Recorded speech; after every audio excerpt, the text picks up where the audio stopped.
Assalamu alaikum, I'm Aisha and you're watching Samaa News. Here are today's headlines. US President Donald Trump has said that he thinks Thailand and Cambodia are going to be fine after he sought to mediate a flare-up in their border dispute. But the Thai leader continued to demand an apology from Phnom Penh. Thailand this week suspended a US-brokered ceasefire deal and demanded an apology over allegations that Cambodia had laid fresh landmines that injured Thai soldiers, which Cambodia denies. But the Thai Prime Minister has said that Bangkok will not adhere to the agreement until Cambodia admitted its violation and issued an apology for the latest incident. Trump has rolled back tariffs on more than 200 food products, including such staples as coffee, beef, bananas, and orange juice, in the face of growing angst among American consumers about the high cost of groceries. Democrats have won a string of victories in state and local elections in Virginia, New Jersey, and New York City, where growing voter concerns about affordability, including high food prices, were a key topic. The new exemptions mark a sharp reversal for Trump.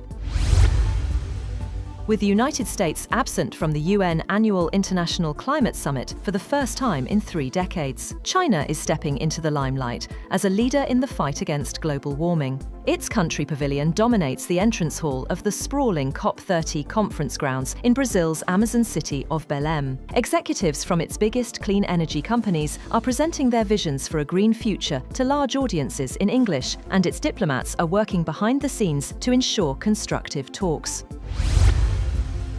The Democratic Republic of Congo and the M23 rebel group have signed in Qatar a framework agreement for a peace deal aimed at ending fighting in eastern Congo. The agreement was signed by representatives from both sides in a ceremony in the Qatari capital Doha. M23, in the latest of a string of actions supported by neighbouring Rwanda, seized Goma, eastern Congo's largest city, in January and went on to make gains across North Kivu and South Kivu provinces. Iran has confirmed that its Revolutionary Guards seized a tanker carrying petrochemical cargo bound for Singapore in Gulf waters on Friday. Following inspections, authorities said the tanker was in violation for carrying unauthorized cargo. They did not provide further details. A landslide in Indonesia's central Java has killed 6 people, with 17 missing, after prolonged heavy rains. The landslide on Thursday in the city of Cilacap buried a dozen houses in Cibuanying village. The Disaster Management Agency previously found 3 bodies. Its officials said the location was challenging for rescuers, as victims were buried 3 to 8 meters deep. In January, a landslide triggered by torrential rain in another central Java city killed at least 25 people. At least 9 people are killed and 29 injured when a pile of confiscated explosives detonates at a police station in Srinagar, Indian illegally occupied Kashmir, IIOJK. Late Friday, police sources say most of the dead are policemen, including forensic officials examining the explosives. Some of the injured remain in critical condition. Authorities say the blast is so powerful that body parts are found 100 to 200 meters away. The U.S. Justice Department says it will follow President Donald Trump's request to investigate Jeffrey Epstein's ties to former President Bill Clinton and JPMorgan, shifting focus from Trump's own connections to the convicted sex offender Attorney General Pam Bondi appointed Manhattan's top federal prosecutor, Jay Clayton, to lead the probe. Trump has repeatedly urged federal authorities to investigate perceived political opponents, including former Treasury Secretary Larry Summers and LinkedIn founder Reid Hoffman, all named in thousands of recently released congressional documents.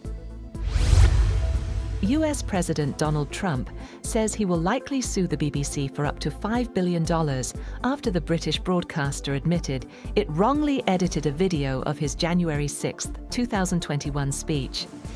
Trump's lawyers demand a retraction, apology, and compensation for what they called overwhelming reputational and financial harm. The BBC said the edits were an error of judgment, but rejected the defamation claim. US President Donald Trump announces that he is withdrawing his support for Republican Congresswoman Marjorie Taylor Greene, labeling her a lunatic and accusing her of going far left. Posting on Truth Social, Trump described Greene as wacky and said all she does is complain, complain, complain, despite his record achievements in office. Greene, a longtime Trump ally, had famously worn a MAGA hat to President Biden's 2024 State of the Union address, but now faces criticism from her former supporter. That's all for now. For more updates, visit www.samaa.tv. Thank you for watching Samaa News.